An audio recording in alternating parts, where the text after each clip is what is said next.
Vifuatavyo ni vitu vichache sana ambavyo ukivizingatia kwenye jiko lako lazima liwe la kisasa. Hii ni kazi ya bosi wetu ambaye ametupatia maeneo fulani hivi na akahitaji pia umpe mpangilio wa kabati zake jinsi zitavyokaa na jinsi zitavyopangiliwa kulingana na appliances zake alizonazo hapo jikoni kwake.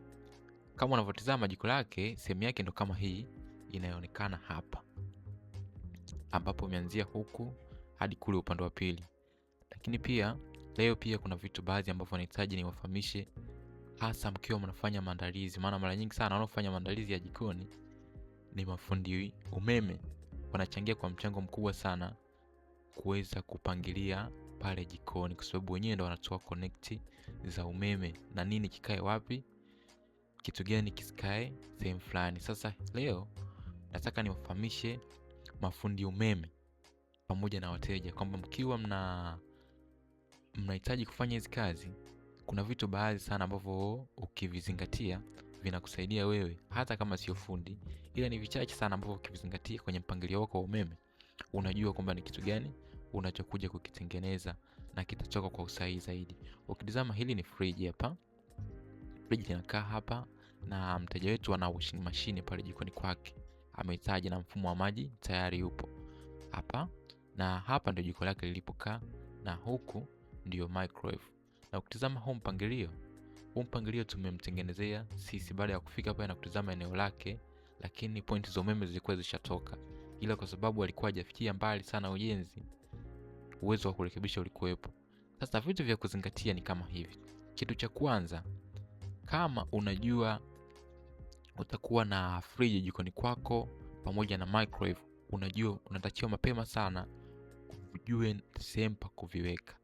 Sasa hili kujua sehemu pa kuviweka, inabidi uzingatie vitu hivi.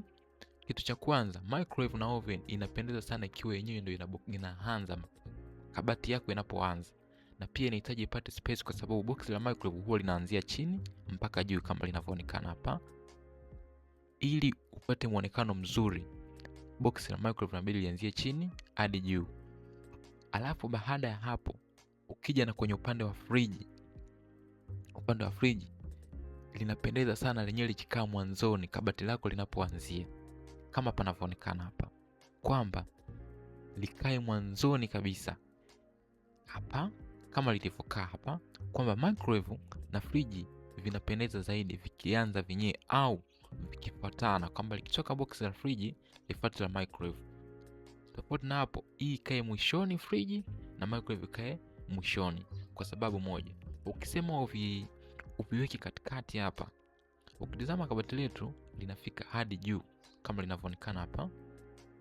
Ukisema uweke box la microwave katikati hapa, kuna baadhi ya vitu haviwezi kukaa sawa na muonekano pia utapotea wa sehemu yako. Kwa hiyo ili upate kitu kizuri, vitu kama hivi ni vya kuzingatia sana. Pia kwenye upande wa socket, ukijua unaweka socket ukijua unatumia ya fridge, nyuma yake lazima kuwe kuna socket, hilo linafahamika bila shida.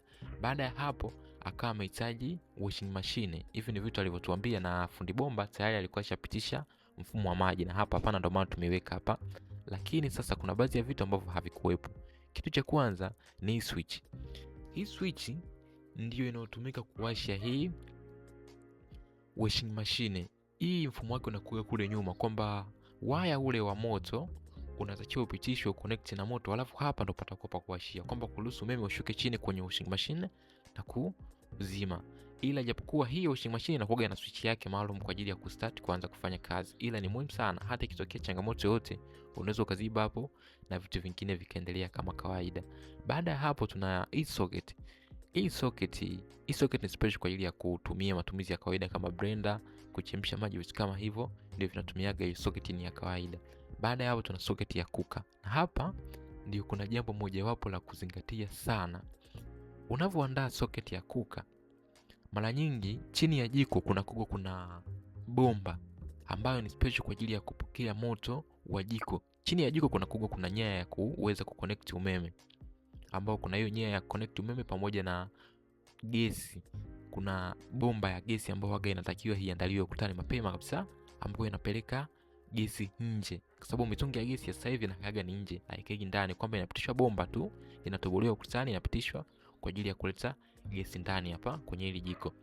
Pia kama ukitazama hapa vizuri, socket ya jiko nimeiweka pembeni. Nimeiweka pembeni kwa sababu socket ya jiko mara nyingi sana waya, bomba ile wanaotumia kupitishia moto wa jiko ndio hilo mafundi wengi wanatumia kuweza kutokea kwenye hii socket. Yani kwamba bomba inayopitia ndio inakuja kupokea hii socket ya upande wa kuka, ambayo hii huwa wanawekaga hapa na ni kitu ambacho hakifai.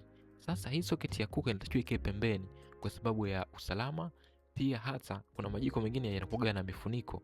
Hii mifuniko inapofunguka haitakiwi kukutana na hiyo socket, na ndio maana inakuwa iko pembeni hapo.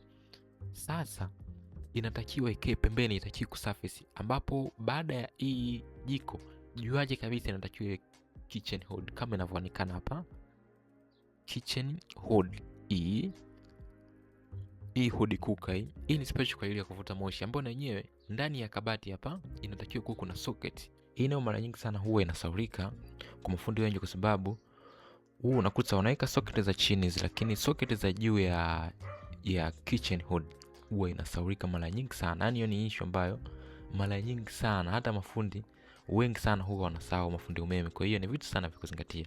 Na standard ya hii socket kuanzia chini kabisa kwenye floor chini hadi socket inapokaa inatakiwa 190 hadi 200.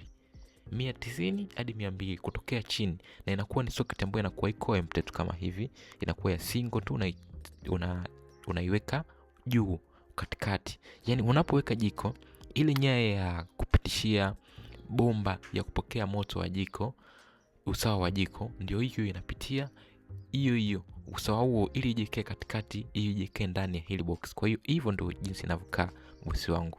Baada ya hapo, unapopiga hesabu za kuweka microwave pamoja na oven jikoni kwako, kuna baadhi ya vitu pia unatakiwa uvifahamu. Kitu cha kwanza unatakiwa ufahamu hivi vitu vinatumia umeme. Pia unatakiwa uviandalie mazingira ya kuja kuviconnect kwenye umeme. Sasa kitu cha kuzingatia ni kwamba hii ni oven, hii hapa juu ni microwave. Sasa nyuma ya oven unatakiwa uweke socket, na pia nyuma ya microwave unatakiwa uweke socket. Au unaweza kufanya kitu kimoja, uweka socket ya double, lakini nyuma ya hivi vitu ukaacha tundu la kuja kupitisha plug moja kushuka chini kuconnect hiyo socket nyingine. Kwa hiyo hiyo ni namna ya kuweza pia kuzingatia. Na pia hapa pia kuna kipimo chake maalum cha kuweza kuacha hizo socket, ambacho fundi umeme akikifahamu inakuwa inamrahisishia kazi yake. Kwa mfano kama kuanzia chini hapa, kuanzia chini hadi box la microwave linapoanzia ni almost kama sentimita 70 kuanzia chini kabisa. Unatakiwa uache kama sentimita 70. Kwa hiyo ili socket zikae vizuri, kama unataka kuweka socket ya double moja tu ambayo ita connect microwave pamoja na oven, maana ndio njia rahisi, unaweza kutoa sentimita 80 au sentimita 90 kutokea chini hadi socket zako zinapokuja kukaa. Ukiweka pale socket ya double kuanzia chini hadi hapo sentimita 90 unakuwa umemaliza bila changamoto yoyote. Kama unavyotazama hapa, hii ni microwave, hii ni oven. Kwa hiyo huku nyuma kwa ndani inatakiwa ipo socket ya kuweza kuchomeka hivi vitu ili upate muonekano mzuri na wa kisasa. Hivi vitu vinginevyo ni vitu ambavyo tumwekea mteja wetu. Pia hii ni display cabinet ambao anaweza kuweka glasi zake chini, kutumwekea sempa kuweka vesi za maua, anaweza kuweka maua yake hapo na yakakaa vizuri kabisa, maana hichi kinakuwa kinaonekana huku pamoja na upande mwingine huku.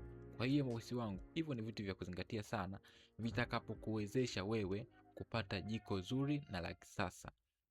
Asante sana.